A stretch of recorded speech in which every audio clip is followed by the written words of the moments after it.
Right now with capitalism, all of the gains in automation, it goes to the owner class. All you have to do is have everyone be an owner, and now suddenly any gain in automation is a gain for everybody. If you grow just one thing, it may not grow as well as if it grows with another thing. A good example of that is called the Three Sisters method of farming. There is definitely multi-apartment buildings or multi-families that do passive design. $100 million that they gave to Joe Rogan that they would kind of be out if they breach contract. Is that a bigger number, or is 2 billion a bigger number? I don't know, Zach. It's a tough one. I It's know, really hard. and maybe comparing numbers is not Jeremy Strong's. Gotta go kill a Jenny. I still don't think you should kill her. I don't think it's a good idea. It's a ghost, dude. Hello and welcome back, everybody, to Bread Theory. I'm your host, Zach, and tonight joining me after a long hiatus is Dan Platt of the Albany County Green Party, the chairperson. How you doing tonight, Dan? I'm good. In between, relaxing, especially with the summer heat breaking. Feeling good about that.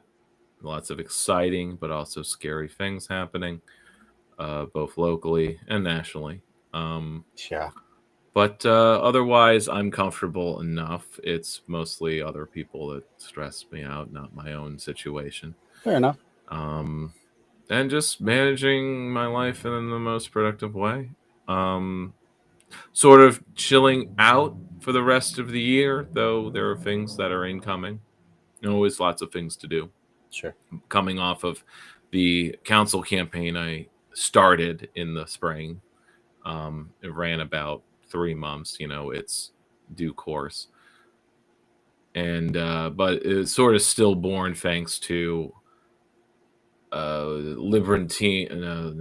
Byzantine election rules via the Board of Elections and its partisan hackery.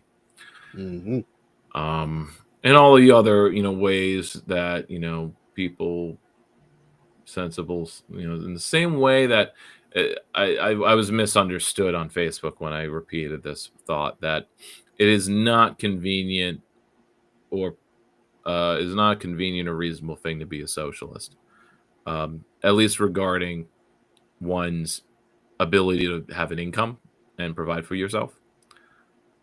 You cannot be a socialist and establish a household or support oneself being a socialist.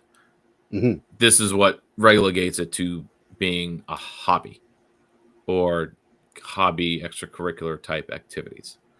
Until being an organizer is something you can be paid to do, or when you form a socialist organization or you build socialism and it actually can provide full housing, not like maybe like it could fill some gaps, like a community garden can lower your grocery bill, but it can't replace the few $100 you need for a single person.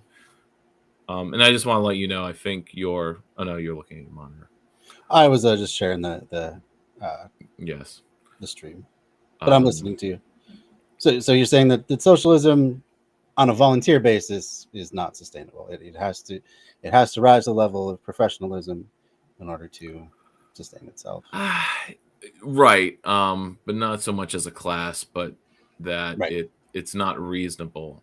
In the same way that going third party is not a reasonable thing. They're just the rules aren't there to support it. The structures, Structures, the law gets in the way. And so, what people will do, even if look like they're fully entryist, they'll fight for ranked choice voting. So we may have a ranked choice voting campaign here in Albany, which is underlined by Unite New York, which is the main election reform statewide group.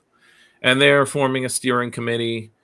It's got Working Families Party people on it, a bunch of other Dems that are more or less progressive. And they're recruiting all the other elected quote-unquote progressive Dems who are open to it. My fear, of course, is that they'll just make it for the primaries and I want to make sure I'm in the room and or on the steering committee, or part of this conversation, so that I make sure I repeat over and over and drill it in everyone's heads that we can be strong, we can push full general election. Don't start with half a loaf or with what we think the Dems will be okay with, you know, or negotiate down to that level. Because that's not a reform. That's just a reform for the Democrats to help people entry and reform the Democrats. But it doesn't help our democracy. And that needs to be impressed on everyone involved. But they're like, well, we have to do what we got to do. And that means we want the Dems to be able to actually implement this. Because hell, that's what it means to be powerless. That you could, by referendum, even if we got like a referendum passed, it would still be up to the Democratic Party government to implement it. And then they wouldn't. They would refuse, or they do it in a slap-shot way. They would sabotage. There's, of course, ways of sabotaging it, which I think happened in Portland. Maybe not fully. Maybe that's recovered. But there are many ways of doing it. That's sort of where you go for revolutionary. It's just like you just got to like, when I say party building, I suppose I just mean like we're not running for a local office, or if we do, we're just using it as an outreach tool, which is sort of how I think about it. Because we're not going to pass significant reforms within the current status quo. But in order to build power, there's this big question, and I'm more and more cynical about like most of what's offered, mostly because I'm listening to Theory Underground and Sublation Magazine. They're really critical of the left, or what possibilities of the left, pointing out it's like, look, there's reasons that we've been dead. There has been no left, and all of those reasons are still in effect. And just because maybe the rhetoric is better or the perception of socialism is better doesn't change the material conditions that labor movement is still nascent. It's not like it just burns people out. That, of course, you have nonprofit complex, just dead ends everywhere. So I bought the book. This one, yeah. So when I was in Ithaca, I bought Openings and Closures, Socialist Strategy at a Crossroads. It's mostly European writers.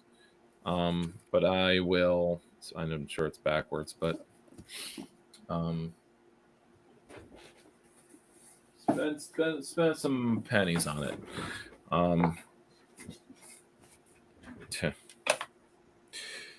But I'm doing some summer stuff too, camping.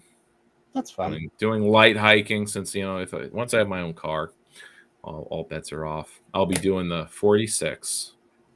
I'm already planning it out. The 46, what's that? In the Adirondacks, the high peak region, there's the 46 highest peaks in New York. Oh, that's cool. They're all clustered around basically Lake Placid. So, and some of them are clustered together, so you can do like 2 or 3 at once. So 46 seems like a lot, but like a lot of people do it in over a decade or even faster. And then, of course, you get like bonus points if you do it like in summer and winter. Yeah, which is just like no, because these are all like 10-hour hikes or more. They're big, the vertical rise, or the amount of distance you have to cover before you even get to the mountain range, the mountains. The one of them is easy. Whiteface is one of them, and you can drive to the top for a toll. Because Whiteface is where the ski resort that serves the Lake Placid Olympic facilities. Oh, of course. Because Whiteface is a state facility. It's state owned. For sure. Yeah, we don't have any actual mountains in Minnesota. I think our highest points, molehills, maybe 300-400 feet. That's about it. Yeah, we got 4,000s. So, what would you? So you started. You prompted. You've set up a Bad Empanada video. He does put out some short stuff. He's not right on everything, but I think when he's, he's a spicy guy. Yes. But he has a good point here that I like so much that I've saved both videos where he talks about it. And this one is straight to the point and uses ContraPoints. And this is a few years ago. So imagine, 4 months. So this is before she put out her statement on Israel-Palestine. Yeah. Which was a disaster. Unfortunate to say the least. But what I would expect actually after her last 5 essays, if you can call them that, mini books really, where she essentially kind of, says the left sucks. We're all just envious of the rich. Basically just doing psychoanalysis, but not in the Žižekian way. But maybe this is the downside of Žižek as well. Sure. You just do psychoanalysis and you pathologize and ignore material conditions. Because as she puts it, I mean, this goes back to her climate change video, which was a number of years ago. This is where I was like, oh, she's not actually radical at all. Where she's just like, not sarcastically saying like, well, I like stuff. I like my upper middle class lifestyle, and I don't want to do anything to threaten that. And me caring about the environment and paying attention to carbon footprints makes me feel bad. And I already feel bad because of all the things in my life that make me feel bad. Yeah, it's kind of the impotence of liberalism. Yeah. Now she has her traumas and whatnot, and I think it's an issue. I understand why, but I think I think there's value in her if she kept up all of her pre-transition content, because there are, I mean, not just because you get the shadow box debates with the cat girl, but all the different characters she would play and the kinds of videos and topics she covered. And she's really flexing her philosophy. She's not just reading one book and then making a thesis or a 2-hour thesis around it. Sure. But anyway, sorry. A bit of digression about ContraPoints, but not at all.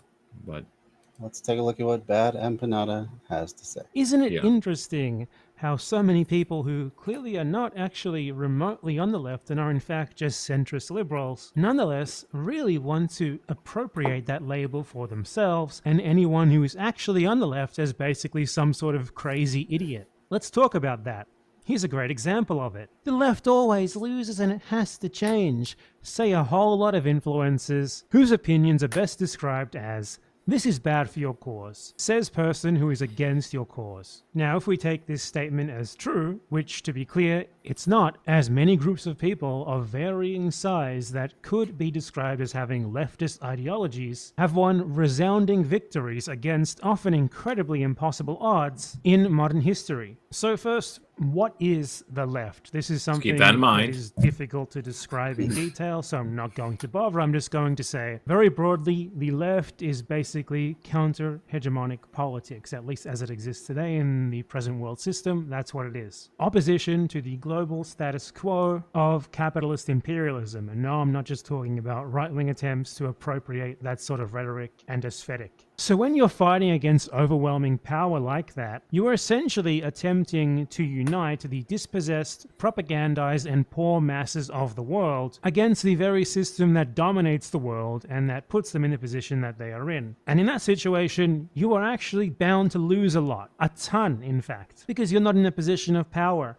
You're starting from basically nothing, and the people who you are opposed to have everything they could ever need to prevent you from succeeding. So of course you're going to let's lose not be a too lot, hard on especially ourselves. since your ultimate Gotta victory remind can ourselves only not to ever be hard come on with ourselves. basically near total systemic abolition. And this is hardly something to criticize, hardly something to use to mock others who are supposedly on your side, as this simply comes with the territory. You fight against power, you're going to take some powerful blows in return. It's normal. People fought plotted and schemed against monarchy for many hundreds, if not thousands of years as well. Yet I couldn't imagine a supposed good faith critic who's actually on the side of those anti-monarchists, mocking them for supposedly being huge Can you losers shrink who my, just can't win because banner? of some sort of flaw Is there a way you can with how shrink they my operate banner? or what I'm- they believe. Yeah. All Is it because cutting they off dared half to my try and face? fail against impossible You are odds. kinda- Or at it's least kinda odds at that mouth level. seemed Let me see impossible what I can do. until It's all of a drowning me. sudden the whole thing came crashing down. So, quite simply, Natalie Wynn and others like her are not on the left. Not at all. Not even close. Nor is she someone who wants to see the left win, as she implies. She, in fact, wants the exact opposite to that. She is someone who is interested in liquidating the left, in everything but name, and then appropriating that name, that branding, for the status quo. The result of the thinking and hold on. prescriptions of the many people. I think if you take off the title, it'll help. So we take off chair because that's lifting the whole banner up. Okay. Let's see. Profile. I'm not sure how I can do it exactly. All right. Yeah, that is better. Okay. So, what do you think of this point so far? A lot of, it's not just influencers, whole parties say we're the left, and I don't think they're, let's say, Working Families Party. I don't think it's on like they're like, oh yes, we'll call ourselves left so we can liquidate those to our left, but they're doing that, whether they're aware of how, like, or they're doing it with the intention. It's like, yes, that's what you have to do. You have to liquidate yourselves into the Democratic Party in order to have a seat at the table, get some crumbs, make some progress. But my only counter is like, and then you're not the opposition anymore. No. You're the opposition within a wing of the establishment. Yeah. And I guess the Dems are the opposition, so long as they're, not holding the presidency. But that's just like, God, it's so sad. That some people only act progressive when they're not in power. That just shows how fake they are. But I guess when you're the real left, it's like you're always in opposition because you're just not going to be in power. But that's sort of like, that leads to that whole like gripe that we can have about ourselves, that it's like, well, there's the attitude of like, we'll never have power. We never want. So then it turns into like, well, we never wanted power anyway. I'm an anarchist. I never want power. We should just abolish that authority. Okay, well, someone else is going to say, well, there's authority. Thank you. I'll just use it if you're not. Yep. Because somebody's got to be the government. Even well, if you're going to have modern society, because that's sort of what's not understood about development of capitalism, is that it's only gotten larger and more complex, and it had to, and that technologies like the internet, like the telegraph, were products of the development of organizations within capitalism, not the other way around. That tech was developed and this necessitated new organizations. It's the other way around. It's like you had firms that had branches in other cities, and it's like, well, we need better ways of communicating. Let's invest in the telegraph. It wasn't, we have the telegraph, now we can have branches in other cities. That's the way it's like presented in textbooks. It's the way I believed it to be, until you learn that it was the opposite. Mm-hmm. Or considered that it was. And that the internet, it's like, well, the internet doesn't, like, who developed it? It was the military. They in the military industrial complex needed ways for their computer systems in other parts of the country to talk. And so they started connecting them, and they created the internet. But it was because of the military industrial complex. It wasn't, we have the internet, we can connect computers, now let's create a military infrastructure out of it. It was, no, we have a growing military infrastructure that needs to be connected. Yeah. Necessity is the mother of invention. Mm-hmm. but the market dogma of like, well, people see a need and then they invent to fill that need. Or, well, I guess that's the same message then, isn't it? But there's also this narrative of like people just create a tech and they change the world with it. But it's like the world was already changing. Yeah. But anyway. Yeah, that's a good point. Let's get back to what he's saying. People like this are always the same. The supposed left, for them, is presented not as an actual political framework, as a set of principles to abide by or aims to aim for, but rather it's like a sports team, and it's simply using the wrong tactics. In order to succeed, it needs to start using tactics that are closer to those that have already proven to be successful, like being closer to the status quo. So if the left is to start winning, it needs to be more and more hegemonic. It needs to stop being against the dominant system and being more for it. It has to make concessions to the status quo. It needs to become a part of the system itself. But the left is not a sports team. So to treat it as you would your like city name sports bears, as people like this very much would like you to, just out to sort of win for the sake of winning, is a demand for the left to abandon everything that actually makes it the left. Because the left is not a team that is out to win the championship, which to people like this is just helping the US Democrats win the latest election. And literally nothing else in the world exists. Not another country, not another political race, nothing. So if what you value is just being on the winning side, rather than actually fighting a world genociding system and its beneficiaries and advocates and representatives who will defend it to the death, then you should just join the side of the American empire. Rather than pretending to be against it, but just being pragmatic in your means and ending up being a part of it, as people like this do. And Natalie Wynn provides us with an excellent example of how to do that, as she factually does exactly that. Now this is really counter-ideological. The notion that losing is the right thing to do.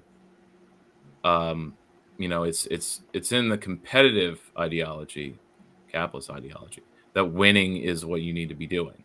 Right. That your success is measured in how much you win. Yeah. And so you do what it takes to win, which is to do entryism, because you're winning. You're able to win an income, a position in the party. You're able to win primaries and then even offices. But what are you winning? You're winning for your team, I guess, but but you're not winning against the system. Right. So here's a quote. It's from fiction. It's from Andor, season 2. And it's a beautiful quote. It's not, I don't think it's, I think it's going over people's heads, but it's Luthen talking to a young Rhea, and it's basically one character wants to intervene in an execution. And because he leaves early, and she's mad at him for doing that, not sticking around to watch the execution. Yeah, I recall. And he goes like, look, we're going to be losing a lot. We're going to lose and lose and lose. And I kind of expect him to say until we win, because that's usually the rhetoric that's used by activists. Mm-hmm. But he doesn't. He says, we lose until we're ready. And then we move, and I'll tell you to move. Which is setting up for, like, when they find when they get the intel about the Death Star. Right. He says, like, now's the time to move. Right? They've been preparing to be ready, and now it's time to move. Because they're ready. We lose until we're ready. I like that line. I think I will use it. I'll put it, because we need to set up expectations. That's like, look, you're not joining the Greens to win. You're joining so that eventually we'll be ready at the right time. Yeah. I have these. I frame my conversations with other leftists, car rides on the way to gatherings, that, like, if anything, party building is about learning to govern. It's like all of our effort is meaningless if we don't actually know how to govern, whether it's ourselves, and if it takes 2 meetings a week to govern a household. I mean, that's a really like, that's a deep co-op household collective. But you can't do that for a neighborhood.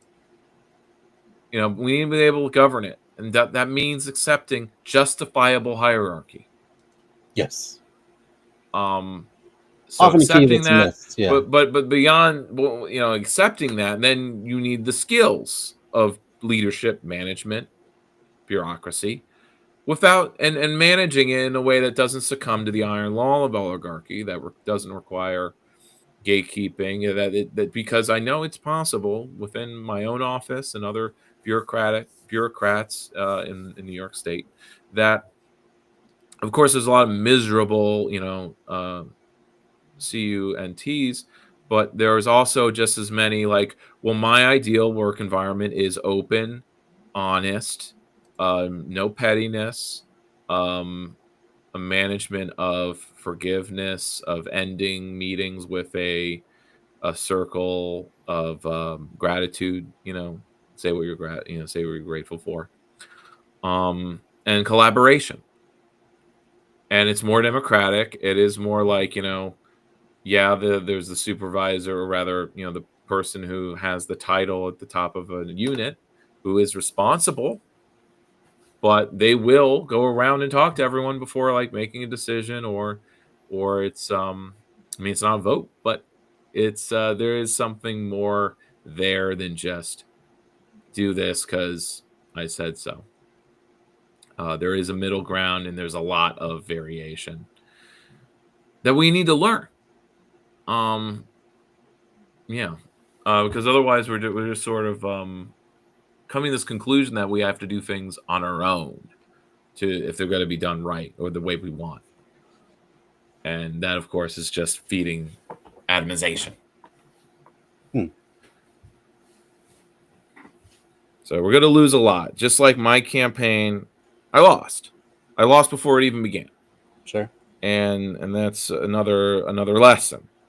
But the idea is to write a guide, have a structure, have a culture, build a culture where we know better, where the losses matter. Because without an org, the losses don't matter. You just lose in the same way. BLM loses the same way that Occupy lost. Or even worse. That's a good point. Or it just becomes subsumed by a liberal movement that's happy to co-opt its radical edge. Yeah. It has no care for the actual. I sort of actually consider spicy take BLM to just be a weaker movement from the get-go because its demands were so confined to policing. And That's fair. It was any suggestion of expanding that to the carceral state or whatever was just met with hostility. Yeah. Because it would threaten people's future careers as democratic operators. it was sort of like subsumed right away. Because it was created via hashtag by again, nonprofit person, whatever, or someone who was like ran into that. And thus it was just a bunch of angry protesting, and any attempt to organize out of it because the only people who were just as radical enough as the demands were boutique, sectarian parties, and they weren't welcome. They weren't liked. They were told to shut up. What are you doing? Like handing out your lit. You're not helping. You're not for us. You're not letting us lead. Like, okay, well, what are you building? And it turns out maybe but a bunch of nonprofit to bees or nothing at all. Yeah. Sadly. Yeah, that's fair. Definitely so. Yeah. I don't know. That's a lot to think about. That's going to take me a bit. Yeah, no, I'm not. Anything I'm saying is something I've thought out for the last year. Sure. And I'm writing. Mm-hmm. All right. Well, let's continue on. The good pal of arch-imperialist, genocidal war criminal Hillary Clinton, showing quite clearly where her political prescriptions actually lead, right into one side of the American empire's two-party system. Wow, great leftism. So her goal is not to help the left win or whatever. Her goal is to move you from the left to the center, to get you operating within the confines of the status quo, to make you no longer a threat to the system, and to assure you that you and her in this position will be those who are actually somehow challenging the system and all of its innate injustices, unlike those stupid loser leftists who lose by getting genocided by her friend Hillary Clinton and others like her.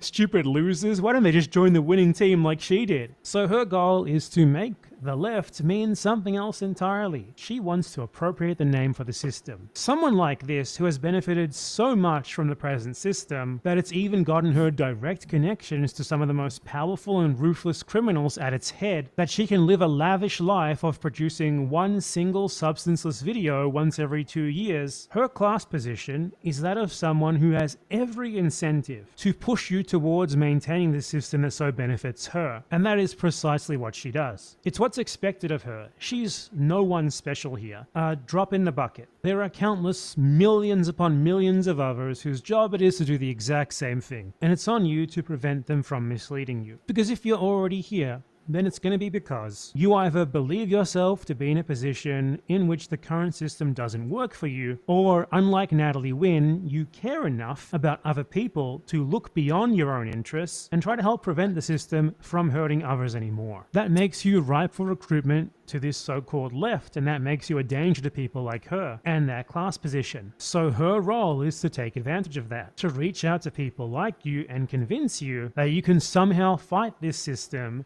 by becoming a part of it, by, joining the Democratic Party or whatever, by aligning yourself with the very butchers whose primary concern is and always will be maintaining it. But you obviously can't fight the system in that way. The way that you fight it is a whole lot more difficult than that, a whole lot less comfortable to think about than that, something that takes a whole lot more work than just doing that does. It's building something yourself, with others like you, rather than just being subsumed into the status quo, and changing absolutely everything about your actual beliefs and aims to the point that they are unrecognizable, in the name of simply winning. Don't let them lie to you. I don't like to cater to the extreme focus on Americans and the USA in these sorts of discussions. You can cut inevitable. So look, the entire reason that you guys are in... I think every online creator, no matter what kind of sector they're in, I think they put out some kind of video, 10 minutes or whatever, where no matter how much of a shit poster they are usually or whatever, that they're really like, they actually make something good. This is my example for Bad Empanada. Because most of his streams are just him like shit talking and being like kind of a whiny bitch. Like yeah. But this goes for Vosh.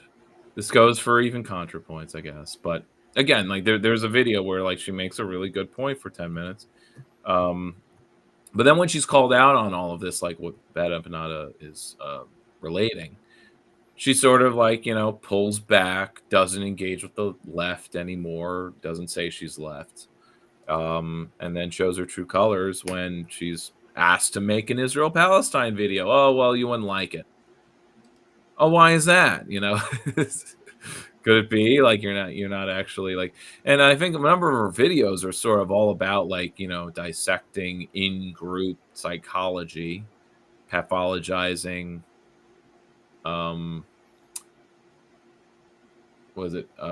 Purity testing, aka having standards for what it means to be left or to do politics, even because quite frankly, making video essays isn't politics. Or I don't know, maybe I'm being hard. It's a component. We need our theorists. We need but essays, you can lie with essays, you can admit all kinds of things with essays. That's why at times, they have to be 2 hours so they can not omit anything and then they don't leave anything out. But in making them so long, sometimes they ramble and they're not making a cohesive point, or they have a thesis and they're not really like able to drill down into what the arguments really are. Like, what is the evidence they're presenting? I think sometimes the length allows them to get away with not presenting evidence. That it just looks like there's a lot there. But when you're actually going through it, it's all kind of not there. It's all rhetoric. Mhm. Yeah. And that's frustrating. And then you sort of get into this feeling that a lot of even like, content we may enjoy or have consumed over the years has been slop, but just well written package slop. Yeah. A type of pink I agree with slime, Malay, Chicken nugget filet paste. Yeah. mignon, made out Yeah. of pink slime. And I think even that has its place. Everyone needs some junk food once in a while to Sure. just disconnect or Yeah. have fun watching someone dunk on low information. I've been, person. as I do every other year, I kind of go on a little Vosh kick, mostly because Sure. it's at work. Try to go to his more shorter videos, but then of course the algorithm then starts showing me his longer 3-hour videos from 3 years ago, where he's arguing with tankies or Yeah. about tankies, Yeah. and just like this is annoying. It's kind of fun at the same time, but it's also like I'm reminded why I maybe have liked him at one time, or why he is still likable. Because Sure. he waxes and wanes. I think it's also a matter of, is a Democrat in office? If a Democrat's in office, all of these rad libs essentially are really boring and argue with people to the left, or at least perceived more Yeah. radical than them, when it's but he also doesn't he completely, like many others, have disengaged from any kind of debate bros type of stuff. He's like, it's worthless. He doesn't do it. And that kind of shows some principle to it, that he's not chasing and making slop content, that he has some purpose to what he picks and chooses, what he's reacting to or talking about. And I can respect that on a good level. Something that actually sometimes now, like I've switched off of Hassan, because I'm finding him tedious to listen. Oh, really?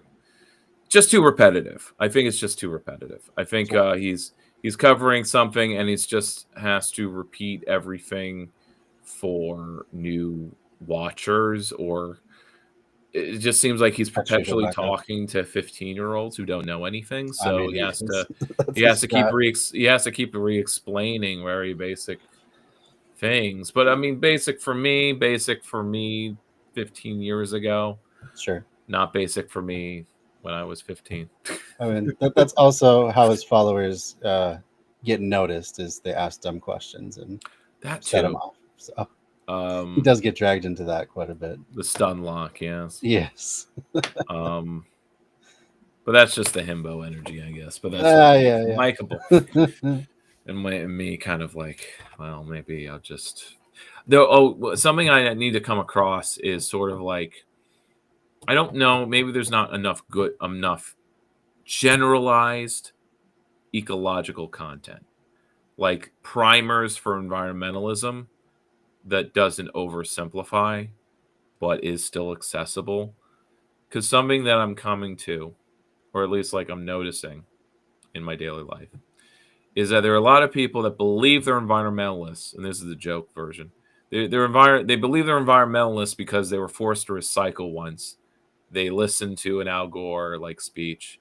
They've read an essay or two about climate change, and they've heard the phrase enough buzzwords, and this makes them entitled to think they're environmentalists. And that they know they have a good idea on a handle on what is sustainable or not, or what is the right move policy wise, aka pro-nuclear,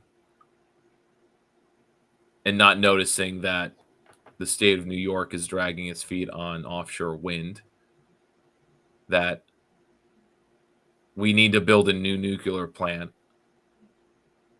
basically for the added demand from AI generation. And instead of like, well, we need power. We need the power. Like, no, we don't. AI needs the power. Oh, yeah. And AI is just slop. And do we need AI that badly? No, we fucking don't. No. I haven't For the most seen. part, no. I've seen some good uses of it, but again, that's just a It's tool few in and the far hands. between. A tool in the hands of artisans. Right. Yeah. If it's for profit, it's slop. Yeah. If it's for like hobby, then okay, it's cool. It's all right. Because as a hobby, you're putting time into it. Sure. You're crafting something with AI. If it's slop, it's I'm doing this so I don't have to do any effort. Yeah. And it's now drawing off of other things that are just corporate slop. So past corporate slop, if you will. Yeah. I recently got the curriculum for this year that I'm going to be teaching in social studies, and I was really excited for it. It had good ratings. Everyone seemed to like it. There was like 85 pieces that all went together. There's like worksheets and PowerPoints and all this junk that went along with it. So it sounded good. It sounded like a diverse way of teaching stuff, so coming from different angles.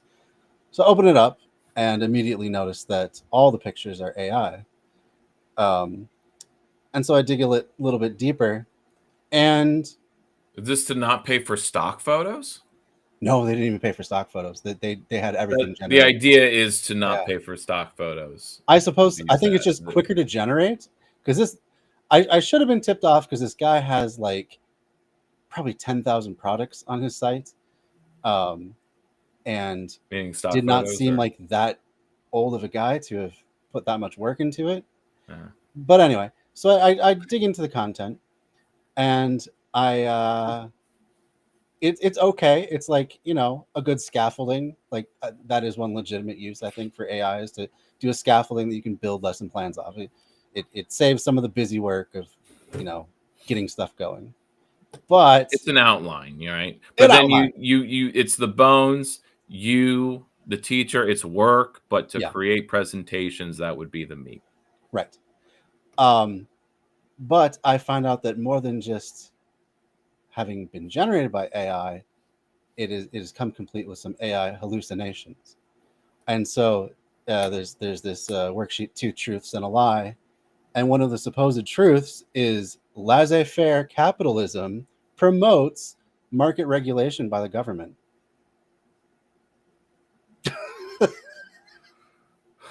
And then I'm like, isn't that sort of true? Or rather, it's that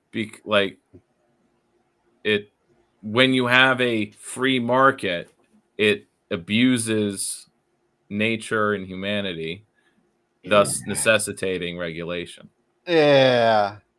The way that I read it, it was that philosophically it is for the regulation of the free market and advocates for it.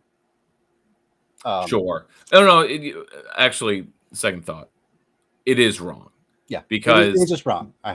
Markets, modern capitalist markets, exist because of state regulation. Sure, I mean that's fair. It was always the state first, and capitalism developed out of state making.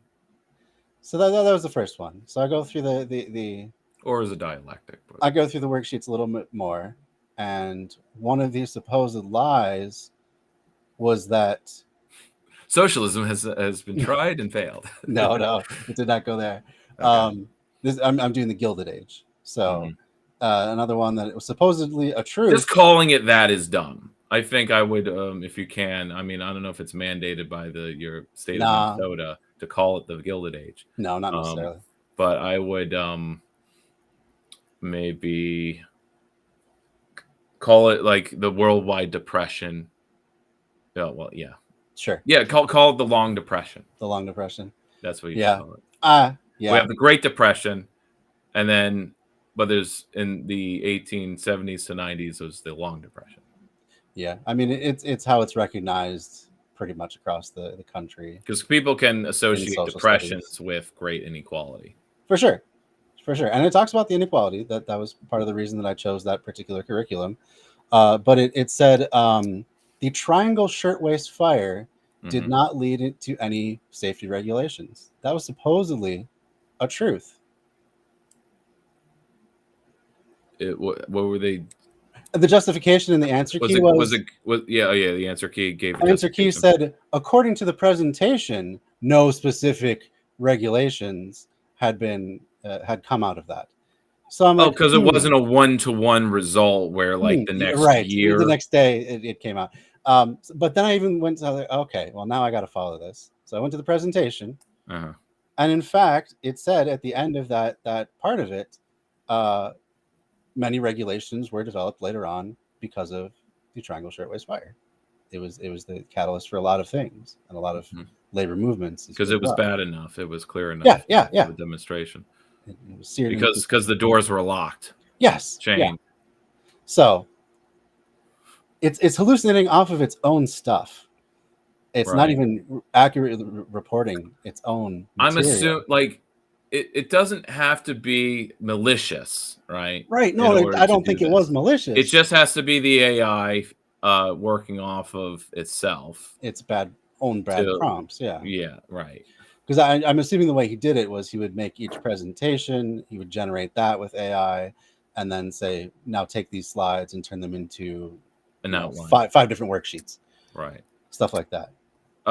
Drew Gordon made a video. He makes these videos making fun of culture and making fun of AI. He's like, oh, Apple. It was like ads, like Apple ads for the new iPhone. And it's like, why is it worth paying $600 for this one? It has super AI assistant.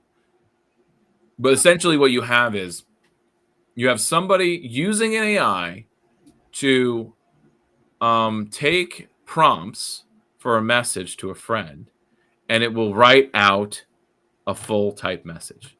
But then your friend will then go too long, won't read, and then use their AI assistant to turn that paragraph into a summary prompt. Bunch of middlemen burning kilowatts, Oh yes, gigawatts, even once multiplied, to do nothing.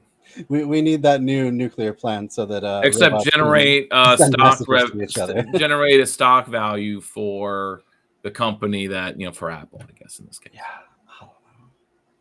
Which a coworker of mine owns stock in, so he's always saying, "Oh, Apple stock. Oh yeah, it went up." Great. I gotta feel like the AI bubble eventually is gonna burst because it is not Oh, it has to. as advertised. But that doesn't mean AI goes away. No, it doesn't mean it goes away. The internet had a bubble, like the .com bubble.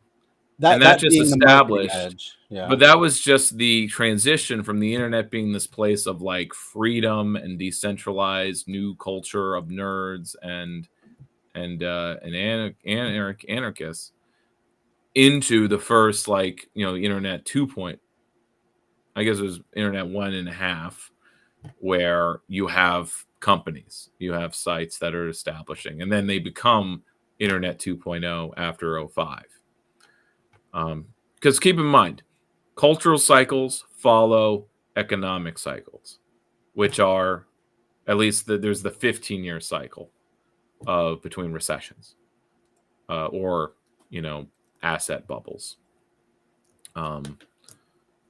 Sometimes it seems like they're shorter than that. The dot-com bubble was only separated by the housing bubble, by a decade. So it's not a full 15, but it's more like the culture follows these recessions. It's not they don't start the second the recession happens. Anyway, it's just easier to think of cultural cycles as 15 years, the last one being 05 to 20, and the current one will be 20 to 35. Yeah. And this cycle, it's the cultural slop. Yeah, Really? I mean, I shudder to think what it is going to end up ushering in. Then, like, what is going to be what will be the 35 to right 50 slop culture? What's going to be the mainstreaming of? What will be the mainstream culture 2035 to 2050? Yeah. Hard to say. I mean, if it was 1990, saying, well, what will the culture of 2020 to 35 be? Yeah, I know. And I I guess there are probably some sci-fi writers that were, putting a good shot of like movies like Hackers and well, Cyberpunk basically was basically saying the by the culture of 2035 will be slop in Cyberpunk or whatever Cyberpunk's projected. But again, this is only because sci-fi writers are projecting the current society. So when you go to the 80s and 90s, and again, this is where it's just like there's been Trump is not a break with anything. I have to argue with people, sometimes my same age, talking about Trump like he's some new phenomenon and it's so different and it's real fascism now. I'm like, but it's all just a continuation of like, you probably weren't, we weren't around, but when Reagan was elected, it was like, it was the end of, well, it was the end of the left, certainly. And it was the end of everything good in the world. It was the end of union power. It was the end of everything. And it was fascism. And it was police state. And the war on drugs was at its height. The mass incarceration, like everything. Yeah. And it was the worst ever. So much so that the 90s was like a reprieve. Mm-hmm. And that's how you get like anarchist movements, I guess, after the fallout of all of that and the fall of the Soviet Union, the collapse of that. So let's move on. Sure. We got a few other things. Let me just see what I want to, if there's something I want to focus on. So I think the problem with left-wing NIMBYism calls to me. Although the notes that I have for it, I left at work because my intention is to type those up and make my own video or something with that. But I wouldn't mind walking through my arguments with you. Yeah, sure. This video is brought to you by our supporters on Patreon. So when we last left, by the way, after watching this technically like twice and thinking hard about it, and by the way, my campaign manager likes this channel. When he said so, when I was about to, on with him or hating it, I was a little, disappointed. But this counts as slop content to me because I think the more you think about his arguments and how he presents things, the way he presents it, I'm like, this is slop. Because this and a lot of the other channels that were like supposed to like Just Bikes or Adam something, it's like, they're not really that accurate when it comes down to it. They're really just cherry picking and they're just pulling a bunch of like headlines or articles. They're skimming it. They're picking something out. How am I related? Like it, and this goes for even hardcore leftist channels that say like, you need to read Parenti. And there was a bad empanada, another when I was looking at reviewing the video we just went over. Yeah. Another 10-minute video of his is him dunking on like some other leftist channel because they cite Parenti to say that to argue China's socialist. When it's like, but if you do read Black and Red Shirts, he argues about how not socialist it is. How Dangism is capitalist infiltration. Yeah. Or nominally socialist, Right. And so you have a lot of creators, leftists or otherwise, that will cite things or say, I'm referring to this, but they haven't engaged with it at all. Or if they have, it's been surface level. Yeah. Like mentioning any mention from Black activist of Malcolm X. I'm like, you actually haven't read Malcolm X. Because if you have, then you would not be running as a Dem.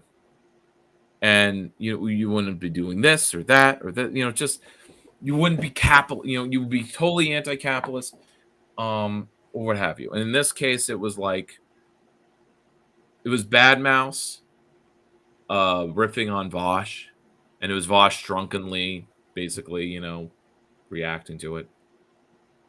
And I got some entertainment value out of it because even drunk or even after the fact, Vosh kind of points out that like Bad Mouse is using clips that refute his own arguments, and the video of him like trashing Vosh is just this meandering mass of like off of what do you call it, stream of consciousness. Oh yeah. And if you look at a lot of streams and video essays, Bad Signifier, FD Signifier falls in this category for me. Like if you actually really engage with his like hour long videos, it's just slop. It's stream of consciousness. He's just going from one point to another, but he's not really connecting them into any actual narrative. Like he makes his anti-drama essay, but it's just he's doing drama because he doesn't have a theory background. He has a teaching background. Sure. And he hasn't actually read a lot of what he talks about. Because when he did a stream in last year about the presidential election, and they're talking about Cornel West and or black candidates, that's how they're talking, like him and his buddies or friends on the stream, fellow black leftists, they're talking about it just in terms of like black candidates. So they're not talking about Cornel West and the Green Party. They're just talking about him as like a separate candidate on his own in a vacuum. And it was my point here is that it was very superficial. That their conversations about parties and presidential candidates was superficial. And you have tons of groups and streamers and whatever that are just very superficial. And hopefully I don't come across as that at any time. I want everything I say to kind of be built up off of not me citing a bunch of stuff, but things I have read and internalized. Or No. Yeah, you're very good. Or I'm parroting someone who has convinced me that they're authentic when they're like, I did read all the critical theory and these are the conclusions. Because I've read enough critical theory to know that, oh yes, they are developing something new and not just a slop version of a book I read from the 70s. Yeah. And they're not reading things that are new, or if they do, it's something from the, I don't know, popular left lib reading list. Yeah. Like the new Jim Crow. I'm sure part of the problem comes from the fact that they need to monetize these things. And so for one thing, they probably don't, I mean, like people like FD Signifier probably don't have a lot of time to really dig in deep before he puts out an hour and a half long. But yeah, they also hire people. Yeah, that's true. But sure. And I think that also makes them have to appeal more broadly as well. So it's a pop liberal version of petty bourgeois, you know. Yeah. Even when it has a more radical dressing to it, for sure. But they don't actually kind of project that actually at that energy. But they'll do the thing that Ben Empanada was criticizing. FD Signifier will talk about the left in ways that make me feel like he's excluding himself from it. Or rather, maybe he's not. He's doing what Babinot is calling out, which is they're including themselves. They're criticizing the left, saying the left needs to do better. Oh, you black, you Bernie crat, you white leftists. You got to do better. You got to listen to black people more. Totally like idealist. I'm sure that's anyway. True, but like, yeah, it can't just. That's far too broad to be. But his politics are left or left liberal, right? Yeah, liberal. They're it not. Has to be the intersection of class as well. You can't leave that out. It can't just be right like IdPol. No, yeah. Even going post class does not negate identity politics. It's just putting all of that in a context got all come where together. We're post class, where there's no class that has revolutionary potential. Right. Which many people argue trans people have, any marginalized people have. But this guy from Theory Underground, McKayan, made great, like I was really stirring with this, that and by the way, this is Theory Underground. He was being interviewed by One Dime. So this is an hour-long thing there. Sure. And so hopefully I'm not blinking too hard. Damn it, I lost my train of thought. Oh yeah, the definition, going back to Engels, for like what is the revolutionary subject, what is the revolutionary class, like what made the proletarian so special, right? Why is it proletarian revolution? Because a revolutionary subject is not only a class that has consciousness of its own interests, but also the ability to change the system, to change the government. True. So oppressed people may build their consciousness to identify in their interests, to see each other, to say we have more in common with I have more in common with a homeless person than the local millionaire. But if we don't have the means of changing the government or seizing power, then we're not a revolutionary subject. I'm applying that to myself.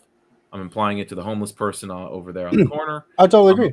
And I'm applying it to the black activists and the trans people, the trans community. Yeah.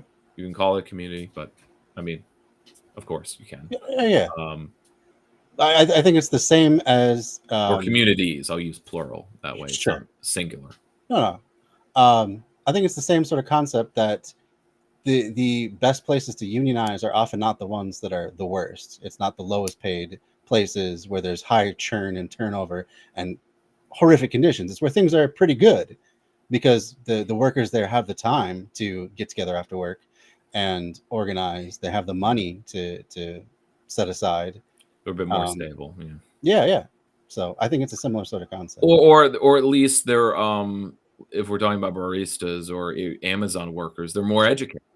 They're downly mobile, college educated, which is also a factor of wealth. But no, my friend who's in Amazon unionizing money anyway. Actually isn't college educated, but he might as well be as far as the amount of reading and professionalism he has. Yeah, you can certainly make up for it, but that takes time and leisure and the money to be able to search these sources out. So, yeah. But will the revolution be funded by grants? Rather, that's a particular question. All right. So back to the urbanity. So I went on all that digression just to kind of talk about that. It's slop content. We do not have to actually take this seriously with like something I have to argue against. Okay. Because the more I'm like listing all of the objections I would have about the rhetoric or trying to just tease out what his overall thesis is, like what I wanted to boil it down to one thing I need to react against, like what's my main counter argument. And I found like I couldn't really form one because he just makes a lot of peppering of like fractal wrongness or things that sort of are kind of true, but true enough, but just, cherry picked and out of context. Sure. And my general objection to the whole video as a whole is just that any channel like this is talking about housing in a vacuum, not as part of a greater economy of rentier and financialization, but just a commodity that's on the marketplace with supply and demand, and the argument is about how to meet supply. And in the comments, like only one sort of hit on that kind of topic but it was specific to a point he makes about price, and it inspired me to look up what the leftist version of a price, like what is our definition of price? Like what's our counter to just saying, a price is just, it's a lot of things, but it's mostly supply and demand. It's a representation of that. But of course this isn't. It's a representation of bank interest. It's a representation of like the price of oil and how the empire is doing, or the dollar or the currency and inflation rate and the interest rate from the Fed.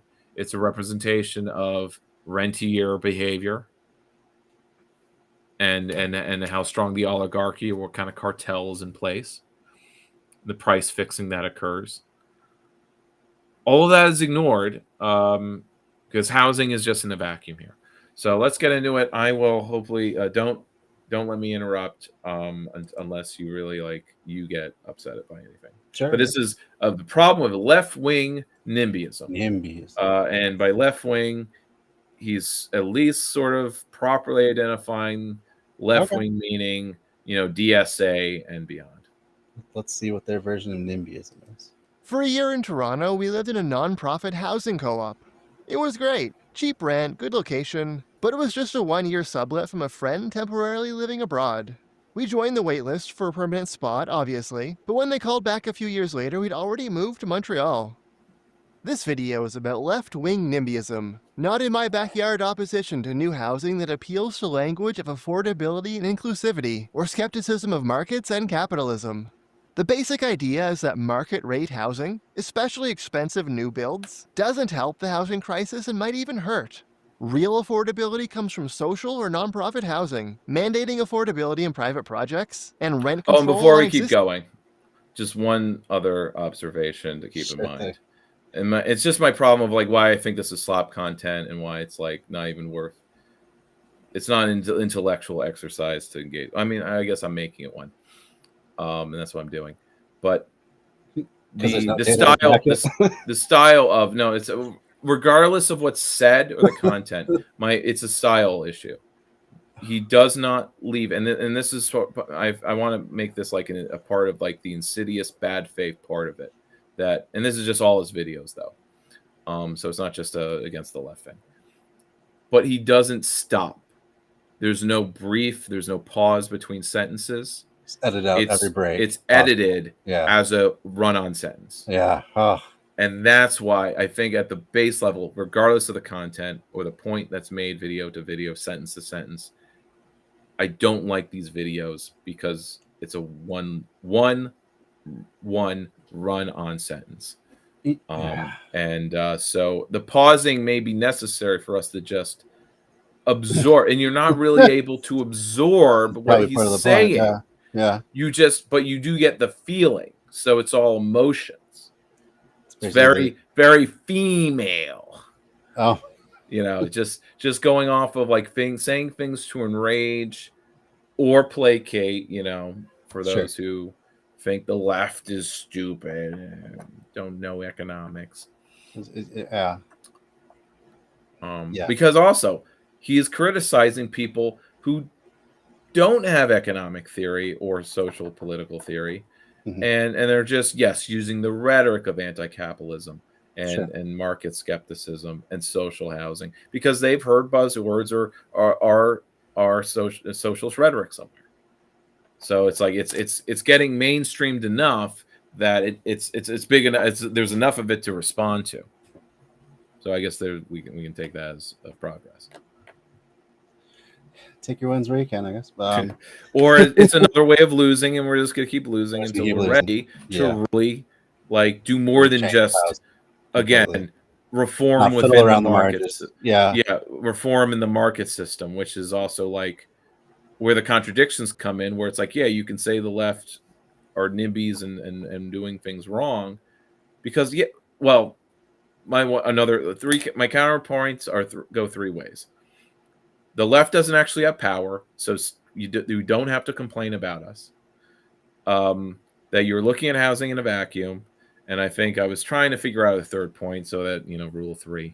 But the more I was looking for something to respond to or to kind of coalesce, the more I was oh, he's just making a bunch of random.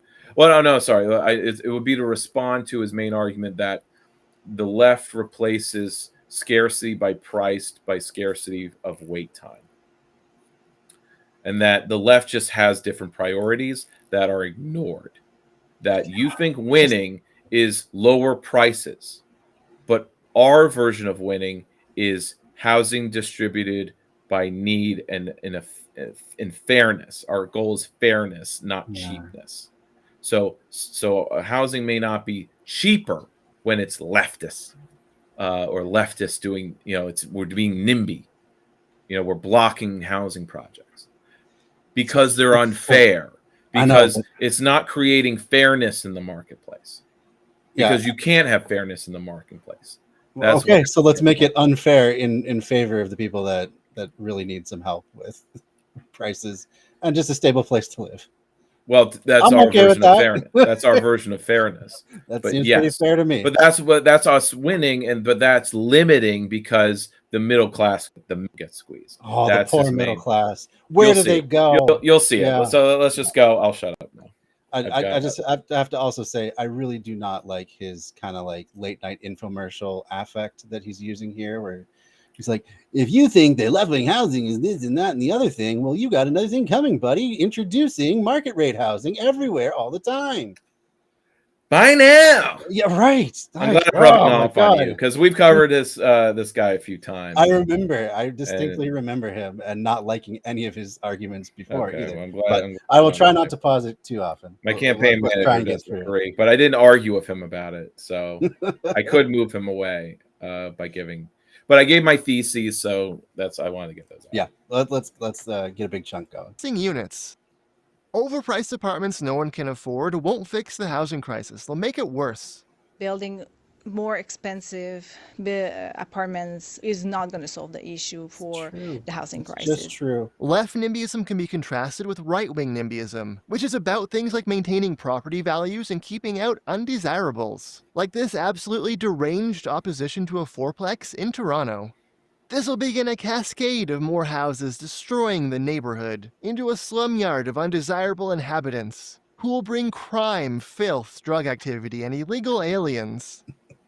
A more fleshed out example of left NIMBYism is the article, The Supply and Demand Myth of Housing, which claims that what we build and for whom matters much more than how much we build. It argues that prices are mainly driven by commodification, which they seem to mean whether True. housing is for profit versus off the market, with supply being at best a secondary factor. To be clear, supporting social or nonprofit housing is not itself NIMBYism. What's NIMBY is when this is unnecessarily paired with opposing or dismissing market rate housing.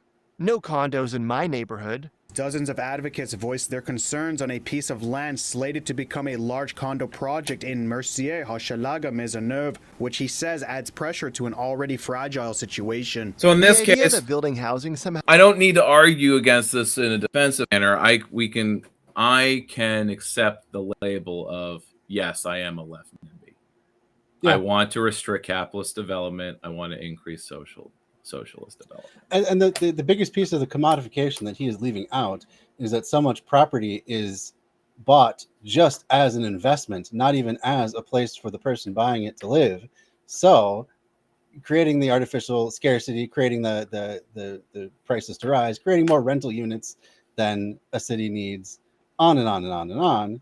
But he's just going to lost that. Again, it's slop Yeah. in that it's a superficial understanding. It's like, I guess leftists think this. I guess they mean that commodifying means market versus non-market. Yeah, that's just such a weak That's his tone. surface That's definition. his level of understanding. He'll come, and he'll repeat Yeah. that framing. how it adds pressure to the housing market rather than taking pressure off, that's a not in my backyard anti-housing attitude. The article makes mistakes, like debunking supply and demand by saying that Calgary had It's faster also like rent that all growth than housing is equal. Housing is housing, regardless of what kind it is. Yeah. That is it's certainly a not true. value neutral way of looking at things, because again, looking at housing in a vacuum doesn't matter who it's for, why it's built. It's How just much are there energy it units, consumes. how much how many energy it can, thank resources, you yes. thank you.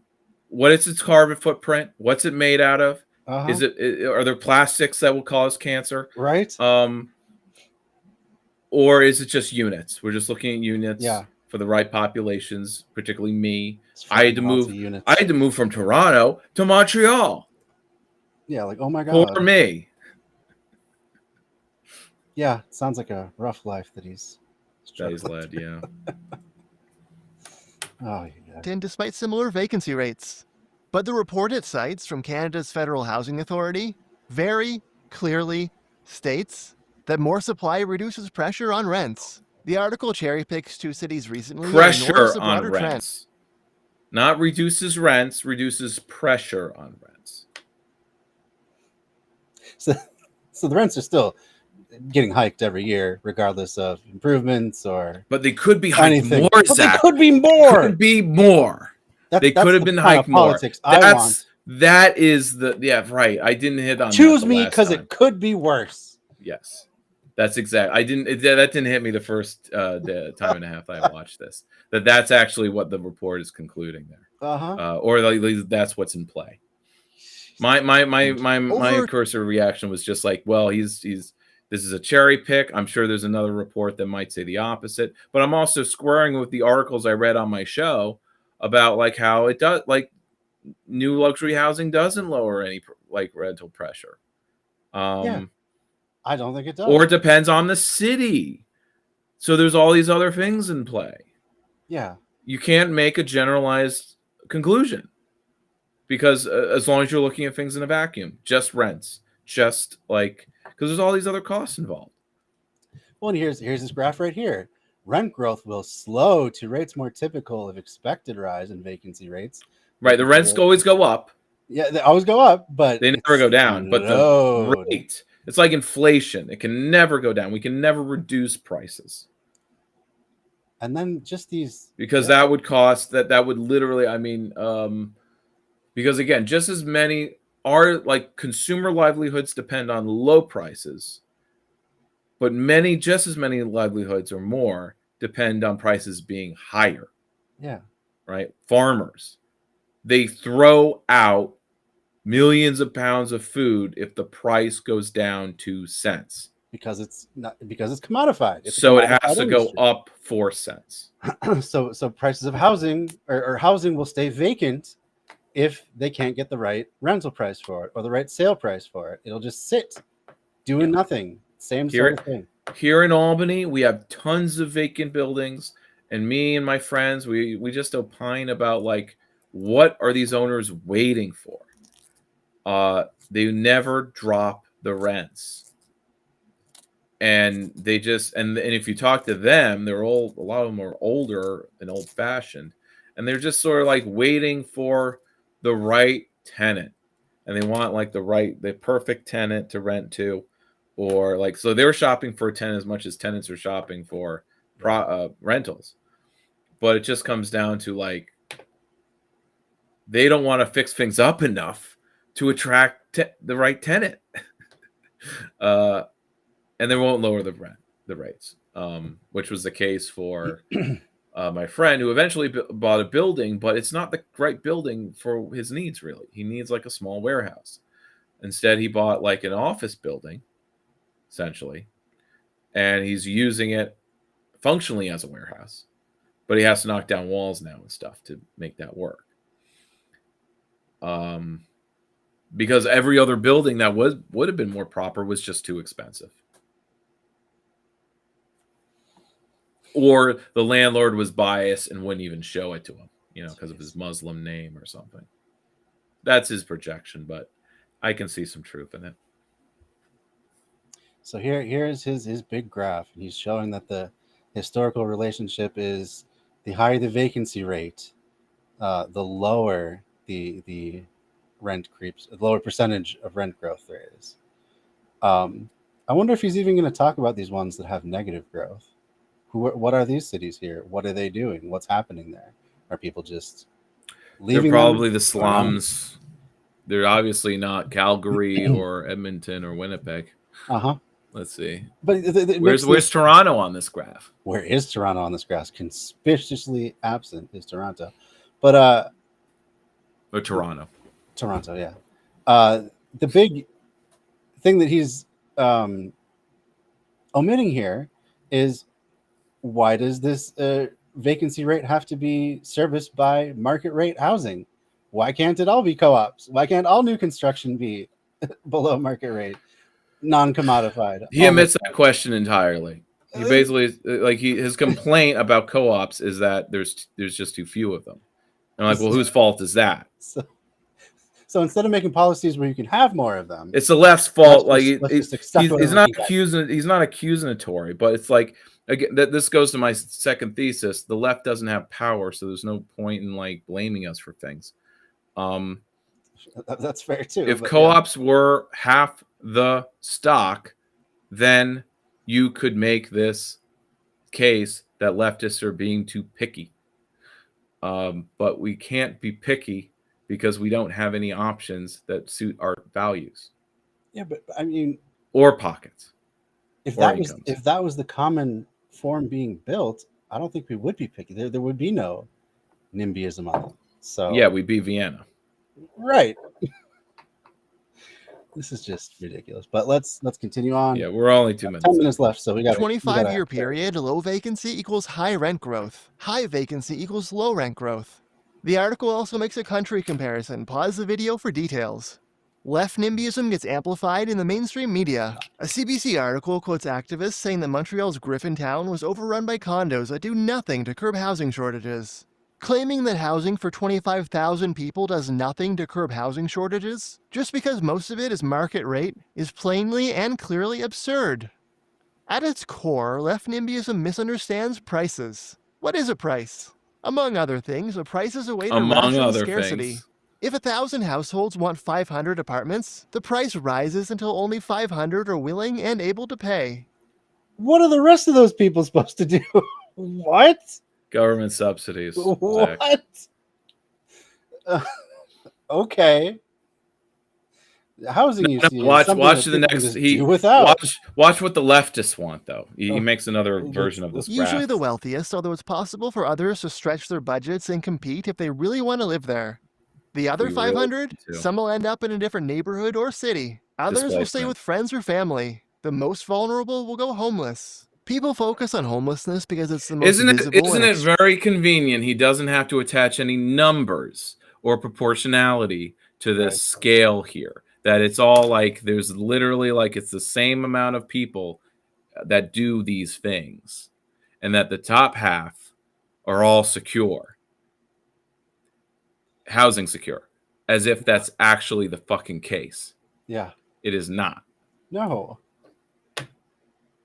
No. So many people are a couple missed paychecks away from being down at that homeless level, which let's hear is a brilliant solution for tackling that. dream outcome. And but if the you're housing not, displacement, just go to another city. Stay with friends. Go with everyone has another person they can move in with. We all have resources we can fall back on until we can wait until the market's better.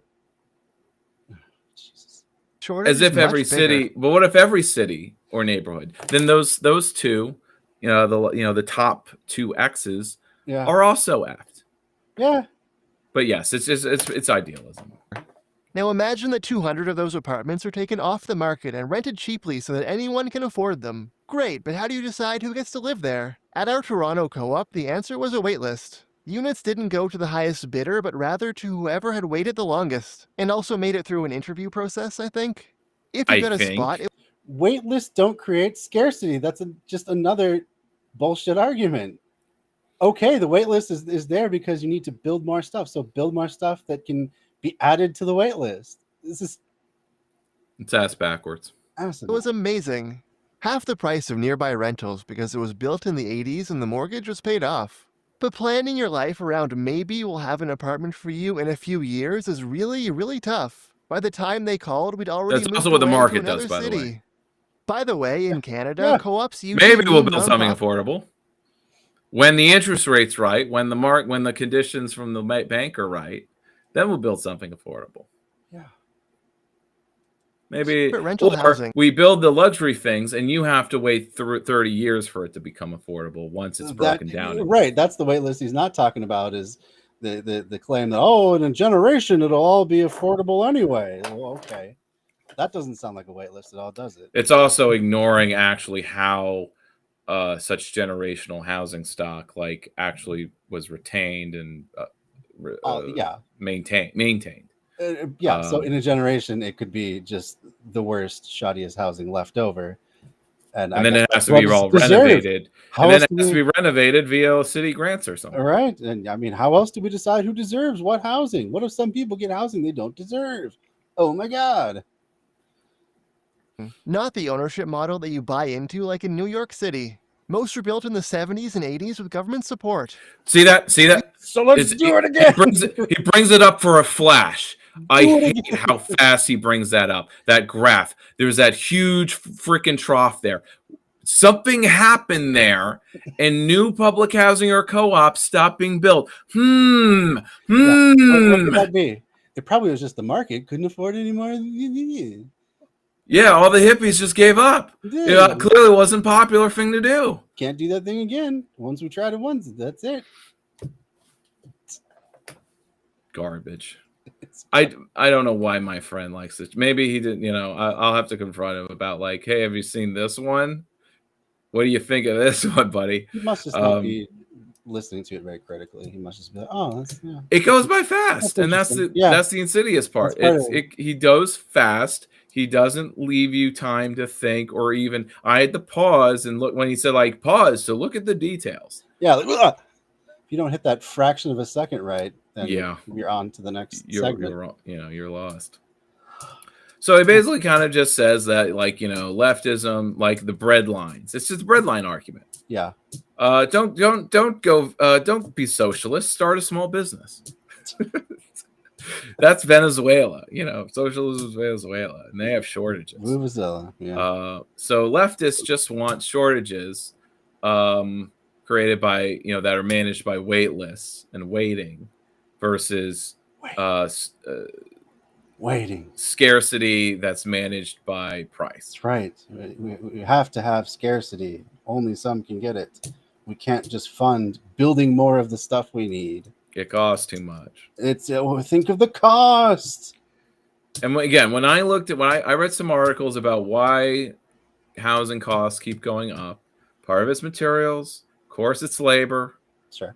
but it's the banks too. It's the money being loaned out and the restrictions on it. Financialization of every part of the economy. Yeah. Right. Everyone's got to make their interest. Right. It's 40% of the price of everything, and that includes the housing. Yeah. Which is why, like, if you just do sweat equity, it's like, oh, this is only 100,000, not 4. I mean, that is significantly better, but yeah. But all right. Do we want to get any more of this in, or do we want to? I do need to get groceries. They close at 11, so. Alrighty. For me, I don't want to dawdle, but I hopefully we can do this again. For sooner sure. than later. What's your schooling situation like? The beginning of the semester is usually pretty light. That's right. I You're expect it teaching. to go that way. Yeah, I'm teaching, and then also with grad school, it tends to be pretty light. Teaching, I don't expect to take any at-home time. I leave my work at work, so Okay. It's more the grad school. Once we get into the bigger projects and stuff, that's when I Good. tend to. Because now I'm not actively campaigning, although once there's the single payer campaign here in Albany, I will need to be involved. I will feel like shit if I'm not involved. But I also kind of feel shitty even thinking about being involved because it's like it could just be a reformism effort that's not going to it's moving the dial just so slightly to have ranked choice voting and probably just in primaries. So it's something. without proportional representation, it's like it doesn't matter to me actually. Not as much. No. We need to be holding assemblies or something and fighting for like neighborhood associations to have power and budgets. Like maybe that would be like there's always feels like there's some other better move. But how can you build a coalition for something that is truly radical? And that's where it just becomes, I guess, a game of outreach and education. But it's just like, but then the real question that I'm always grappling with is how do I make sure that the Albany County Greens just don't stay in social club mode? Because currently we are. That's on purpose. It's our capacity right now. It's something. It's important to keep that regular contact. But right. Yeah. It's about the regular contact. Yeah. But we break out of it by doing like outreach all the time, which is what SRA is fighting about that. But DSA has been doing their outreach and they've grown. Yeah. And they're doing campaigning. Now the reformist campaigning but they're doing it. And half of them want to break from the Dems. They want to, like, they're revolutionary minded. They just know that we don't have a base, so we just need to do things that build the base. Reforms technically do that, but I actually think pooling money and doing buying clubs and co-ops and land trust development and putting our time into those and not actually unionizing, I think, because these aren't things that are building our capacity to change the government. Because as far as the economy and the government's concerned, like, it doesn't need us workers. That's what the AI and the internet's for. Yeah. It really doesn't. It can outsource. This has been the case our entire lifetimes. That's why the left has been dead. And long live the left. Because it doesn't. We're post-class. There's no class that's needed that can put their body on the gears and stop the gears.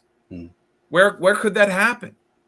We talk like a big general strike could do something, but I need a guard. I need to be an argument for that, because quite frankly, I guess Egypt counted. There was something of general strike and it changed the government, but only for 2 years. Yeah. And now and it changed the government in a way where they weren't ready or able to govern. The Muslim Brotherhood couldn't govern properly, and they got counter-couped. Yeah. And they didn't have the base to defend themselves from it. I don't want to be like that. I don't want to do that. Yeah. Anyway. Yeah. Okay. Good night. Good luck. Yeah. Good seeing you again. See you maybe next week, maybe 2 weeks. I'll just keep messaging you. Sounds good. Thank you for joining us, James. It's great to see you're still kicking. Good to see you, James. As we are still kicking. Indeed. So, all right. Good night. All right. Have a good one.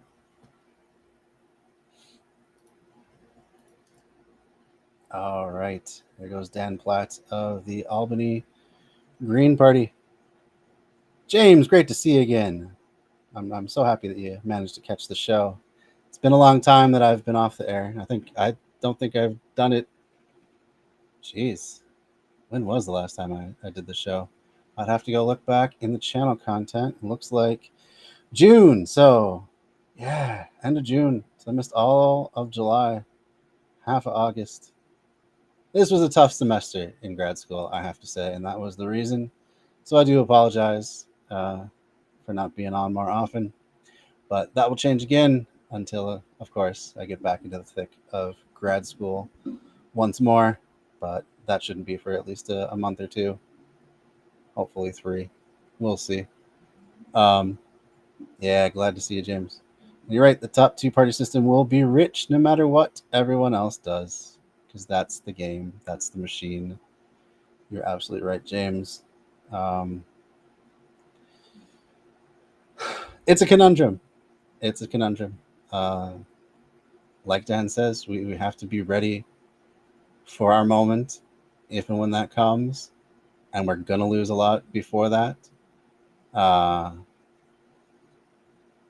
me, the only answer really is doing as much prefiguration as we possibly can, building up those mutual aid networks, building the sort of world that we can as much as we can. Things like cooperative businesses, get those going. Use them to fund more cooperative endeavors. Use them to fund cooperative housing. And just use that then power to get some sort of a foothold in local government, if possible. Because you're going to need both sides. You have to have both, unfortunately. Local government is still going to stymie your plans if it is not in your corner. That was one of the big lessons from Occupy, was that they had the people, they had the movement, they could have built a whole lot of great things had they been allowed to keep going, but the powers that be did not allow them to keep going, and the government in charge did nothing to stop the police from stopping the whole thing, basically. So you have to have both sides of it. So as much as electoral politics are important, I see it as being very local. That should be our nexus of action, because we're never going to. I mean, the other thing is leftists, on a good day, maybe 20% of the country. We're never really going to be enough to sway the entire country, not unless a lot of local stuff gets built up. And yeah, system is not designed for regular people. You're right, James. It's designed for regular people to be fed into it and profit for those rare people, the lucky few, to enjoy at the other end. All right, it is past 9 o'clock, so I need to get on to bed. I have an early day tomorrow, doing lesson planning, working on my material to cover the Gilded Age until I find a better term for that. I think it's fine. I like. I didn't have the chance to get into it with Dan, but Gilded Age comes from Mark Twain's book called The Gilded Age, and it was supposed to allude to the idea of something being gilded, and to gild something is just to dip it, like you would dip your childhood shoes in bronze or something like that. So on the outside, it looks very pretty, but you scratch the surface and you see could be a lot of rot, corruption, and other unseemly things beneath. So I think it's a fine enough metaphor. And really, this is the convention of social studies across the country. So I want my students to know what is being talked about when other people talk about it. But yeah. Anyway, I think I've rambled on enough. Appreciate you coming on, James. Hope to see you next time. Hope to see everyone else who managed to join the stream. If you like the stream, please share it where you can. Leave a comment.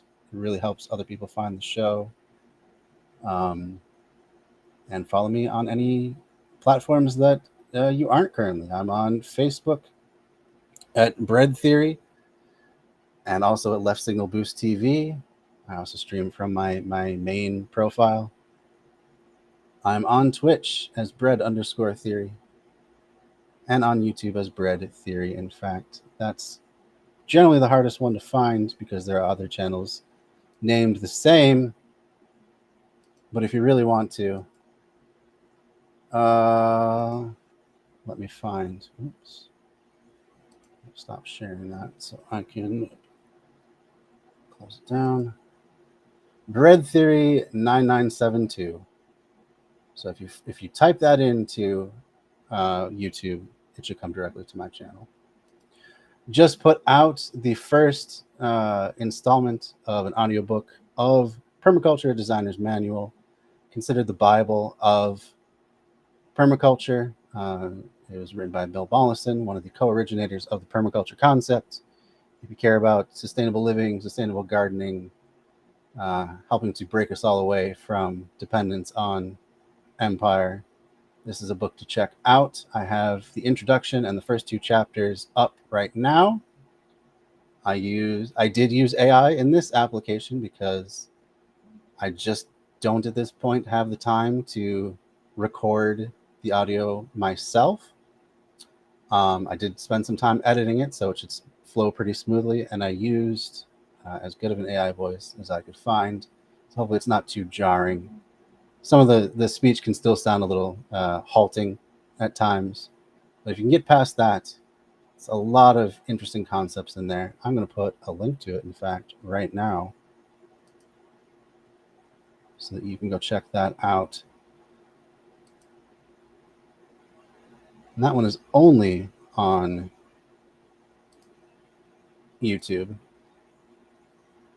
And really, if you want to look at any of the back issues of my show, back issues, back broadcasts, whatever you want to call it, the catalog of the stuff I've already done, YouTube is the place to go. That's where everything gets stored.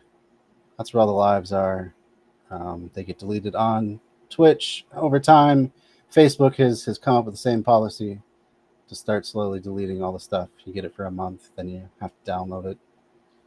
So if you want to look back at any of the archives, that's the word I was looking for.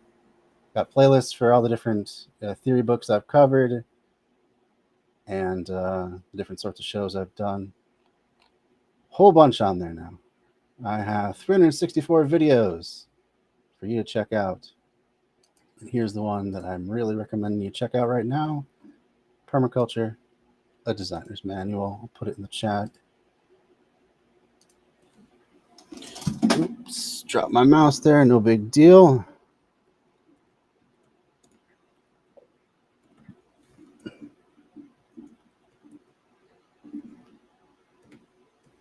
And it is spelled the way that I'm putting it in there. It is a typo in the title, as at least considered in American grammar, but it was made in Australia, so who knows? They may have a different way of putting it in. But anyway, here's the video. Highly recommend it. Hopefully it'll work. I've been having so much troubles with the internet tonight, and Facebook as well. Cannot make my main page set my broadcast to public, so I'm not even sure if any of the places that I shared it are ever going to see it. And there you go. Something went wrong with the chat once again. I could use some pepperoni rolls. That'd be good, James. How's your summer been? But it gets pretty hot, even in your neck of the woods. It's been Minnesota summer's been absolutely crazy. It's either blazing hot in the 90s and above, and steamy, just incredibly humid, or just like torrential rain. It's like we got 2 modes this summer, and that's it. All right, we'll try that link once again. Permaculture.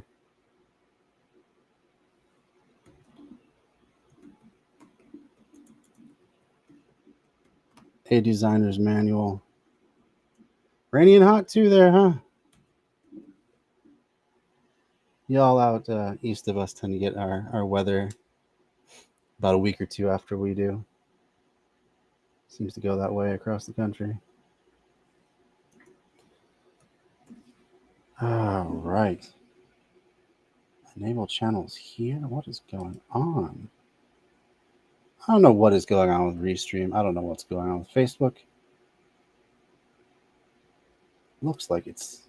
Let's hope this works this time. There we go. There's the link you want. Permaculture Designer's Manual. I don't know what is going on. All this technology, it's turning on me. Anyway, I got to get out of here. Have a good night. See y'all next time.